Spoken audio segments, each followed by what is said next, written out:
మాత్రం ఇద్దరు celebrity guest రాబోతున్నారు. సెలబ్రిటీ అయ్యాడే ఓవర్ నైట్ లో సెలబ్రేషన్ మొదలైంది వీడి లైఫ్ లో.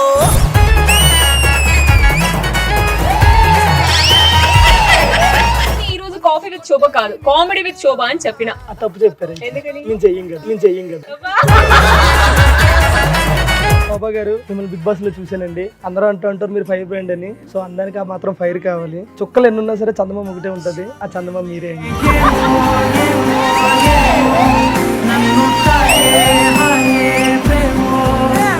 నాకైతే ఒక డౌట్ ఉంది అనమాట, లవ్ గొప్పనా ఆరెల్స్ పెళ్లి గొప్పనా? ఎవరైనా సరే ఫ్యామిలీ లైఫ్ కి వెళ్ళాలి కాబట్టి సో మనల్ని అర్థం చేసుకునే వాళ్ళు ఉంటే మన జర్నీ అనేది హ్యాపీగా ఉంటుంది.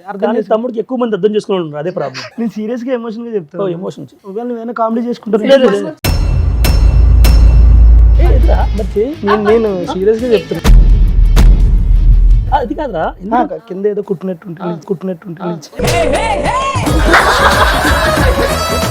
మీరు ఒకవేళ ఇండస్ట్రీలో ఉండకపోయింటే ఏం వర్క్ చేసే? ఏం చేయడు మేడం, హెల్త్ బాగాలేదు కదా.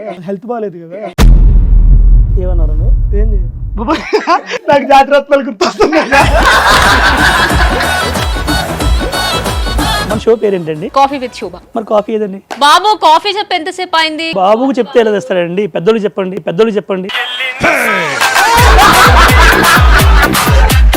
ఈ రోజు ఈ షోలో మా కోసం కొన్ని క్యారెక్టర్ ని యాక్ట్ చేసి చూపించొచ్చు కదా. శోభా శెట్టి గారు, మీరు బిగ్ బాస్ లో చాలా గట్టిగా అరిచాలు. ఎందుకు? మీకు మెంటల్ వచ్చా లేకపోతే ఎదుటి వాళ్ళ మీద కోపం వచ్చా? ఇప్పుడు నువ్వు ఎవ్వరి వాయిస్ చేసావో నాదే. ఆవులికి చెప్పు. మన గెటప్ సీన్ అన్ని అయితే అన్ని గెటప్ లో చేస్తాం మేడం. గ్రీన్ టీ బాబు నువ్వు డిస్టర్బ్ చేస్తానంటే చెప్పు. మీ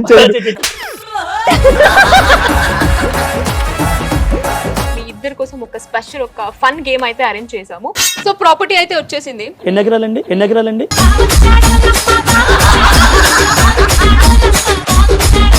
సో ఇక్కడ చాలా ఈజీగా మీ గురించి మీరే క్వశ్చన్స్ ఉంటాయి, చదువుకొని just fill in the blanks ని ఫిల్ చేయాలి.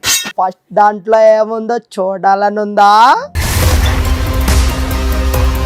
లోకరాజు అమ్మాయిని రూముకు తీసుకెళ్లి డాష్ చేస్తాడు. ఏం చేస్తాడు? ఆప్షన్ ఏ, రూముకు తీసుకెళ్లి కాలుకు దండం పెట్టేస్తాడు, ఎవరికి చెప్పొద్దని.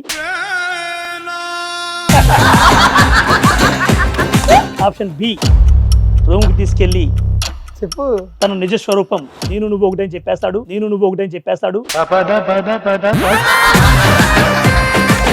ప్రసాద్ పక్కింటి ఆంటీతో ప్రతిరోజు డాష్ చేస్తాడు అంటే అన్నాడు గాని ఆ ఊహ ఎంత బాగుందో. బేసిక్ గా క్వశ్చన్ తప్పు. ప్రసాద్ పక్కింటి ఆంటీతో ప్రతిరోజు మీ ఆయన ఎప్పుడు వెళ్ళిపోతాడని డిస్కషన్ చేస్తాడు.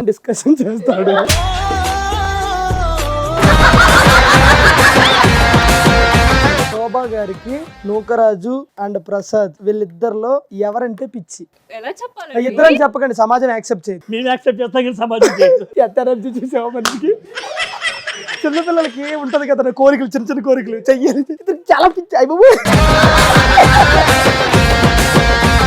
సో మీ ఇద్దరి పరంగా చూసుకుంటే ఫినాన్షియల్లీ స్ట్రగుల్ అయిన లైఫ్ ఎట్లా ఫేస్ చేశారు? నేను డబ్బులు ఉన్నప్పుడు ఒకలా ఉన్నాను, లేనప్పుడు ఒకలా ఉన్నాను. బట్ ఎక్కువ డబ్బులు లేని పరిస్థితి ఎక్కువ నేను ఫేస్ చేశాను అనమాట. నేను ఫస్ట్ నాకు అంత ఇన్కమ్ ఏం రాలేదు దీనివల్ల. జబర్దస్త్ వాళ్ళు కానీ ఇంకోటి కానీ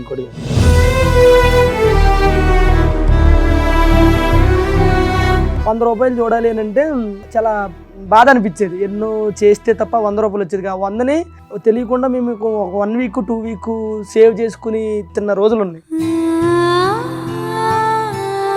బట్ ఇప్పుడు ఏమైనా అట్లా రిగ్రెట్ గా ఫీల్ అవుతున్నారు? అలా ఏం లేదు కానీ మేడం, ఇప్పుడైతే ఇండస్ట్రీ వదిలేయాలనిపిస్తుంది మేడం, సీరియస్గా.